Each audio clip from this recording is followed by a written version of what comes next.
Welcome to Situation Today with Gulf Business, the podcast that delves into the key developments that are impacting the regional and global business landscape.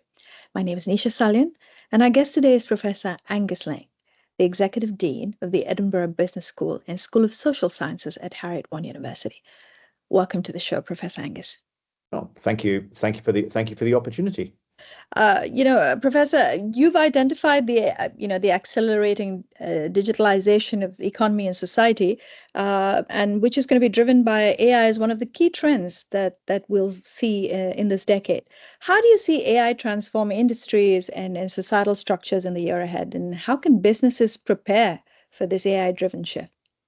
I mean, I think there's a number of, if you like, mega trends that are going to be reshaping the world of work, reshaping the economy, and indeed reshaping the societies we live in. And AI, definitely, the digital transformation of the economies is absolutely at the forefront of that. I think it is worthwhile reflecting back to how the first industrial revolution transformed society from small, fragmented cottage industries through to really the introduction of what we would have seen as modern factories. And AI is going to do the same thing. It's going to revolutionize, it's going to utterly, in my view, transform the way in which we work. And what I think is particularly interesting is when we've seen waves of technology impacting from that first industrial revolution, it has tended to focus on if you like, the lower skill jobs, the manual jobs. I think this is the bit that is really interesting, potentially scary as well, that it's impacting much more on the knowledge economy jobs, those high, what we would perceive as higher value, higher standing intellectual jobs. Take law, take accounting. Look at the impact that the ability of AI has to scan through contract documents, doing the work of multiple junior legal staff in a fraction of the time. In itself is a remarkable thing for businesses. The reduction in cost is phenomenal. But equally, what does that mean for how we develop our future lawyers? So what does it mean in terms of the career pipeline? So there are so many ways in which AI is forcing us to ask real questions around what is the future of particular professions going to be? What is the shape of organizations? Much more broadly, what does this mean for society? And I think I was struck, but it was a couple of years back now, two years back now. There was a really good piece in Harvard Business Review and asking the question about, are people going to be displaced by AI? And the argument was it's less about people being displaced by AI, but rather people who don't use AI displaced by people who use AI and work alongside it. And I thought that was a really, really valuable way to look at it, because it means in terms of thinking about our future workforce, we need to have colleagues, we need to have staff who are ultimately comfortable working alongside that technology, using that technology to enhance their productivity. Because there is no question, I'm sure you've used it, Neesha, you're writing a piece, can you use something like Copilot from Microsoft, for example, just to go and do a first pass at it? It improves your productivity. That's only the most minuscule example, and it makes a difference. If we then ramp that up to what it's going to mean in algorithmic trading, in the financial sector, what it's going to mean in radiology and healthcare, the productivity possibilities, the productivity transformation could potentially be massive. But it is about the organizations having a really strategic approach to thinking about how do they embed AI in their organizations. I think there's all too often you get a sense, as an aside, at Heriot-Watt University in Edinburgh, we've got an entity called the National Roboterium, the UK's Centre for Applied AI.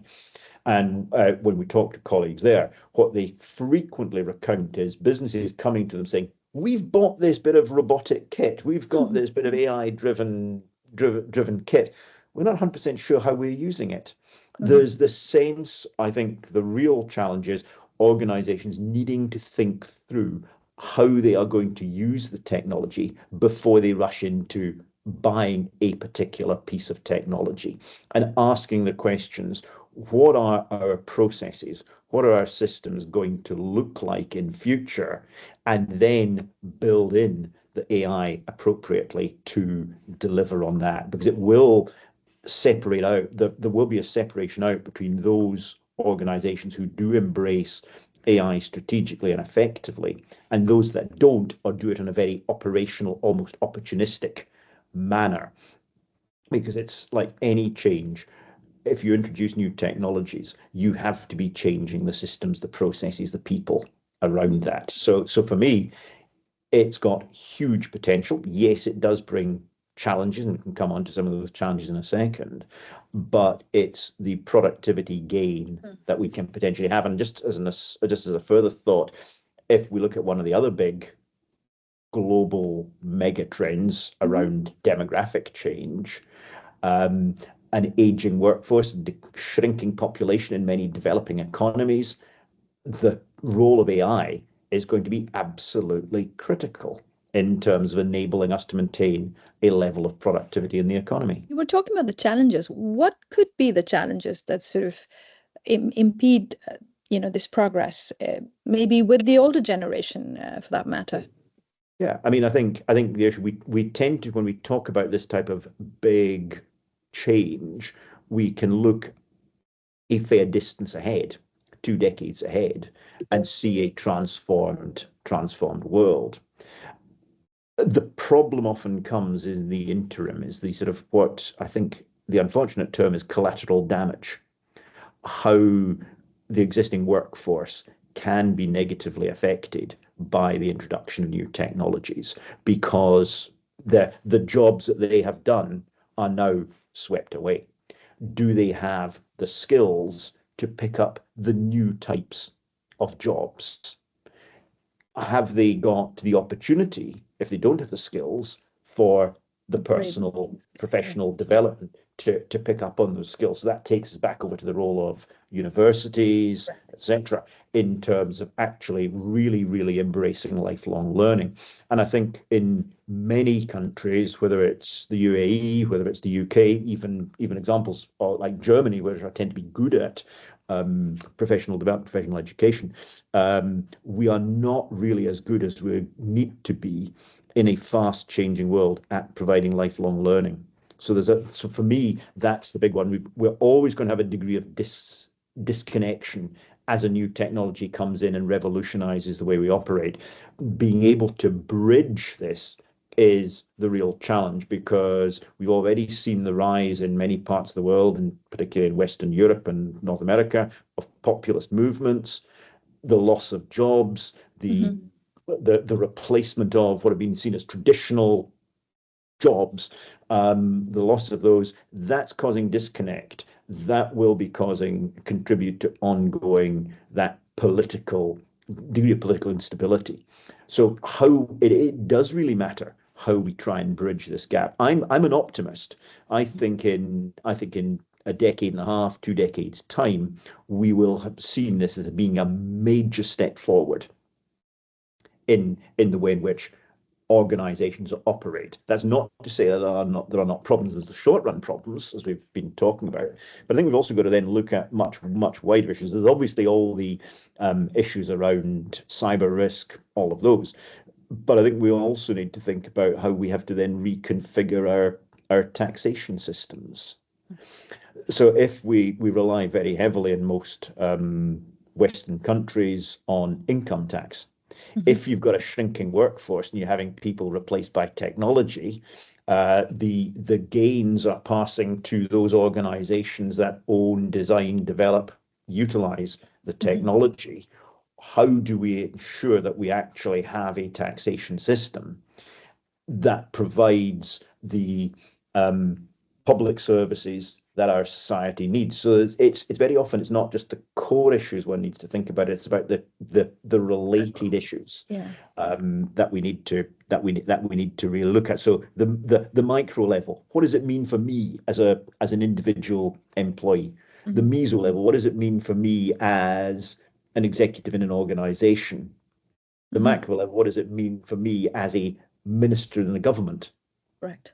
And just thinking through all of those. These are important considerations that, just what you've told me gets your mind thinking in every direction, because it's not as simple as you would think.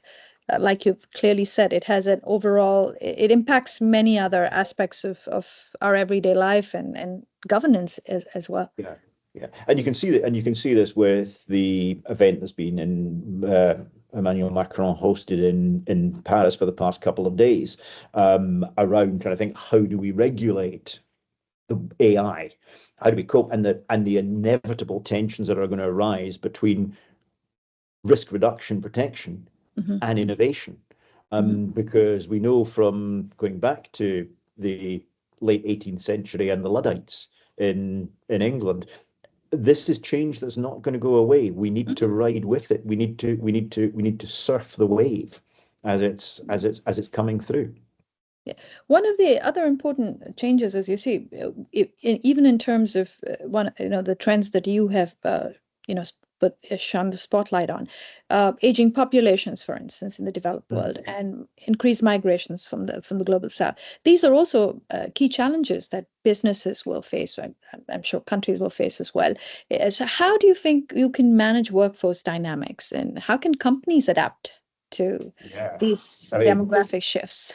yeah. I mean, in some ways, I mean, I think there's comparing this with the conversation we've just been having around AI. AI gets everybody's attention. It's, if you like, it's big, it's sexy, it's obviously Mm. impactful.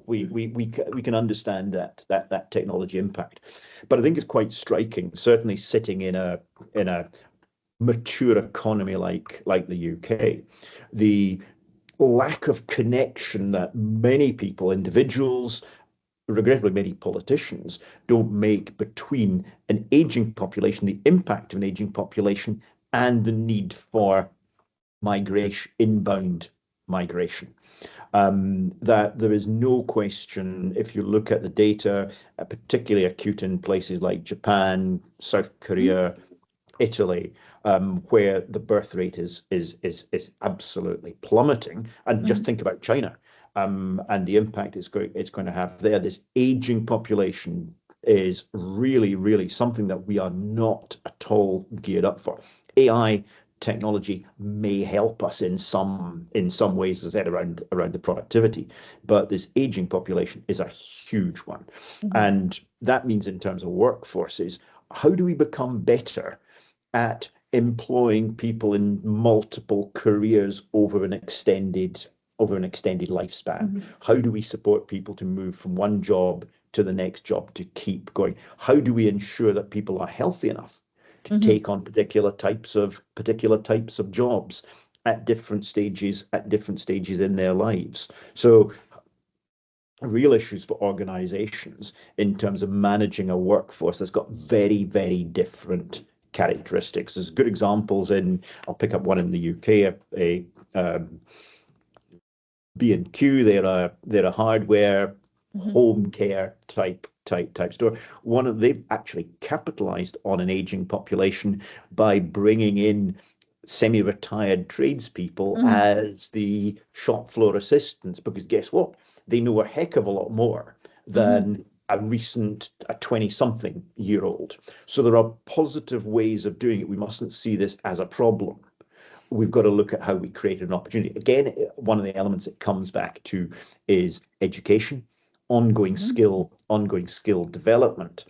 But if we're then saying it's not enough just to be looking at extending people's working lifespans, continual upskilling, we are needing to bring in migrants to provide the workforce, and indeed provide the tax base. This means an increasingly diverse workforce, and we see some of the how should we phrase it, issues around EDI or DEI in the US at the moment. The brute reality is we are going to have much more diverse workforces in terms of ethnicity, in terms of religious backgrounds, in terms of age. We've got to become better at managing these diverse workforces. The interculture, the workforce in any country is going to be much, much more multinational. Now, that will bring huge, I think it brings huge benefits, because working in a university, you tend to work in a very multicultural environment. And I think bringing different perspectives in to look at a particular problem, to deal with a particular job, is hugely valuable. But for some people, it is uncomfortable. So that whole development of cultural sensitivity, that willingness that to respect and understand the different perspectives that people from other parts of the world can bring. It's that embracing it positively. And again, I would keep coming back to a political angle, certainly in many Western European countries. There needs to be much more of a positive case as to why immigration is a good thing. And what it can mean. I mean, it is striking if you look at the UAE and the UAE's commitment to significant expansion of the population through inbound migration. Yes. I think a very far-sighted view in terms of being able to shape the economy. You're geographically well located, but actually that cultural melting pot that I think Dubai and within the UAE in particular is, that's a huge advantage for companies to be able to operate into different parts of the world. But again, it comes back to how you develop your workforce. But again, this, for me, this also brings to mind the other important trend that you were talking about, which is de-globalisation. We're talking about how, even, for instance, barriers are breaking down, but there's so much happening in terms of that with, populist movements and geopolitical tensions. And how do you see all of this as well having an impact on how companies run, how, well, governments run? Yeah, I mean, it is. I think we're at an almost an inflection point, where we have for the past 3 decades been in a world of rampant globalization. The collapse of the Berlin Wall, the integration of China into the global economy. It's been a period when it has been around free trade. It's been around extending the supply chains across the world. It's been the case of businesses going and pursuing where can we produce products at the lowest cost. If I go back, starting as an academic 30 years ago, supply chain management wasn't one of our dominant disciplines. You look at it today, in business schools, supply chain management is, if not the dominant discipline, certainly up there with them. And if you use that as an indicator, that's an indicator of the way in which the world has changed. The assumptions that organizations have made about how they can best operate, that really globalized business. Now, long before Donald Trump started to deploy his favorite word of tariff, we had been starting to see some rowing back against that globalized world. We've seen this before. We saw pre-1914 a very globalized world, not as globalized as we've seen, but a globalized world. First World War into the 20s and 30s, a real pullback against that. I can't help feeling we are seeing a pullback from that very globalized world. So we're seeing organizations reshoring. Now, there's a word that you wouldn't have had 5 years ago. Reshoring started to really emerge, looking at questions around the sustainability of some of these very extended supply chains. From an economic point of view, as costs in countries like China and other parts of Southeast Asia rose, is the cost advantage the same? Now, with issues concern of security and risk to organizations' supply chains, are we going to see a bit of a pullback from that? Or have we actually got to a point where China has become so powerful in the manufacturing domain. Mm-hmm. If you look at data of the proportion of solar panels, photovoltaic cells Mm-hmm. that are produced in China, if you Mm-hmm. look at the proportion of the world's car batteries for electric vehicles Funny. produced in China, has it got to the point that we are locked into a dependency on China, which says we may be going into a less globalized world, but are there real options Mm-hmm. other than to keep on that global network? There's a term that I called coming up. It must have come about 2010s, chimerica, Mm-hmm. about the link between China and the US. That sort of that locked in dependence. I think we do have that locked in dependence, but we cannot but fail to recognize the impact of those populist movements in the UK, Western Europe, the US, which are very much more overtly nationalistic and seeking national advantage. Are we moving from a world which was the Adam Smith's world, if you like, of free trade, Smith, Ricardo, the advantage of free trade, much more back to almost a mercantilist Mm-hmm. world where there was national a primacy on national interest. You might make an argument that China has actually de facto been pursuing that policy ever since it joined the WTO. Mm-hmm. But I think for organizations today, being much more agile, much more nimble in terms of being able to operate in different countries, different locations, shorten supply chains, shift supply chains rapidly, is something that we're going to have to address. Why are we creating more of these barriers? I think the biggest issue is the effect of exporting of jobs, let me change that. The perception of the exporting of jobs, manufacturing jobs from Western Europe, the US to China, has had a very significant, and it's slow burn. I think this is the problem. This is not something that's arisen suddenly. Mm-hmm. It's been slow burn for a long time. That's now got to a point where it has actually got some degree of political traction. I think there's good evidence that suggests that actually most of the manufacturing jobs that have been lost, whether it's in the UK, the US, or Western Europe, have actually been lost because of technology improvements rather than necessarily offshoring and the shift of global trade. But it's an easy message that they are stealing our jobs. The factory closes here. We now buy things from China or wherever. And I think the benefit that you have in places like the UAE is you've not had some of the same political issues, I would argue, where that for many Western governments, they were complicit in keeping inflation down by allowing flooding in of cheap goods. Yes. Okay, so we lose the jobs, but actually everybody's better off because the costs are lower. And I'm not sure whether people necessarily thought that, policymakers necessarily thought it through sufficiently, or were deliberately, let's just go with this trend.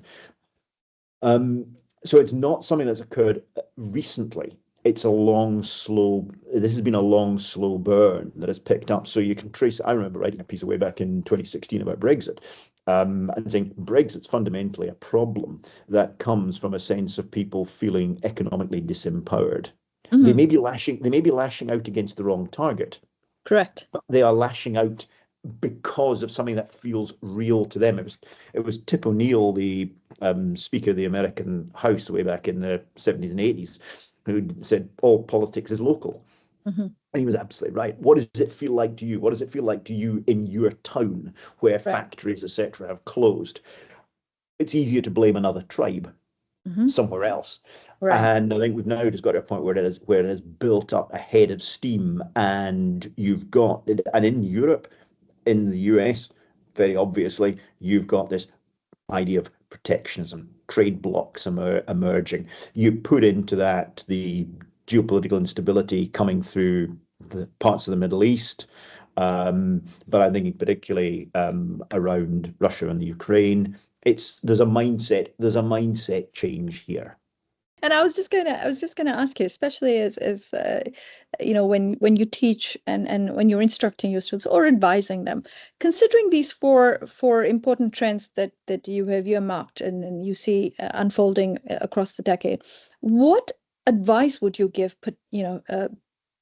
potential business leaders, people who are heading that way, students who will lead industry, will lead government? What sort of advice are you giving them right now to prepare for this? Couple of key strands here that we talk about a lot. The first one is to be agile, agile and innovative, agile and imaginative. That's a key thing, because the world that you start off working in today, let's say you graduate 2025, you go out, in 10 years' time, the world you're working in is going to look nothing like it. So that ability to be agile, to be really, really comfortable with change is, I think, the first thing that we say to our students. We try and encourage our students just to recognize change is the norm, embrace change, enjoy change, have that agility. Don't get stuck. Think about the horse with the blinkers. Don't get stuck with that. Have a broad mindset. And that's leading into my second big thing that we will say. For example, we use it in terms of putting design thinking right at the core of what people do. AI will do lots of things. AI will sweep away lots of conventional jobs. I mean, whether it's coding, whether it's law, legal work, accounting, basic accounting work, etc. But I still think it's probably going to struggle to do the one bit that humans can do really, really well, which is around creativity. So it is about, so if we look at what we're seeking to inculcate in our students through, for example, courses on design thinking, is about being creative. It's very much about being that creative and understanding, thinking, being that sort of innovative light bulb. So you embrace change, you're agile, you've got a mindset that is about being genuinely creative, because that, I think, is perhaps what makes us human, and will continue to be the hallmark of humanity.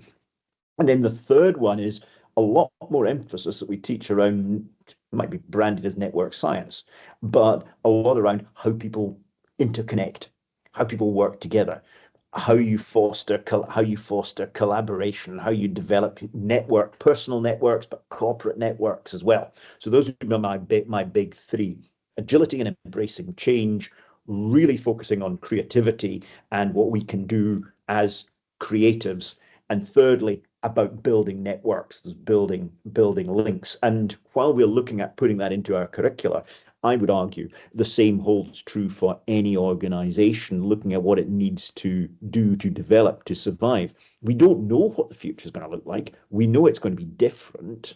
We know there's going to be genetic technologies that are coming along that are changing how we can do things. And also societal changes, demographic changes that are going to necessitate that we change how we do things. So embrace that. And it's about having those sort of three areas of skill that I think will be critical to organizational futures. How do you see universities such as Heriot-Watt playing that role in sort of helping people change? Yeah, I mean, I think there's a couple of elements. I think one is we need to question the university as being a place that provides people with a large initial fill up, if you like, of knowledge, and then they 3 or 4 years, depending on the degree, and then they disappear off and they don't engage with the university. Now, that's not the world. We hinted at talking earlier about lifelong learning. I think universities fundamentally are going to, and we're starting to see this, going to reposition themselves as, if you like, learning partners for life. So that when you sign up, let's say you sign up with Heriot-Watt University, you do your degree, but actually as an alumnus, you then have ongoing access to ongoing use of particularly our online resources to keep up skilling you. So I think if I look at at Heriot-Watt, my university, we're going to see a real a growth emphasis in the next decade around how big our online educational offering is. We already deliver to 7,500 online learners at any one time. That is set for very, very significant growth. So we need to be able to be accessible for learners, for everybody, where and when they need it. I think it also means that we will, as universities, need to be clearer about our positioning. So there will be places like, sorry, I'll use UK references here. There'll be Oxford, Cambridge, LSE, Edinburgh, or intellectual. It's where the really pure thinking goes on. There'll be a lot of other universities in the UK, so Heriot-Watt, Strathclyde, Bath, etc., all really much more applied. It's about the development of people for their careers, and I think we will be in a position where we, as a group of universities, and they all tend to be tech-based universities. This is the key point, where we are your learning partner for life as an individual. And you might start to think, well, do we move towards a Netflix model where actually you pay a subscription for education rather than just an upfront cost? How do you do that?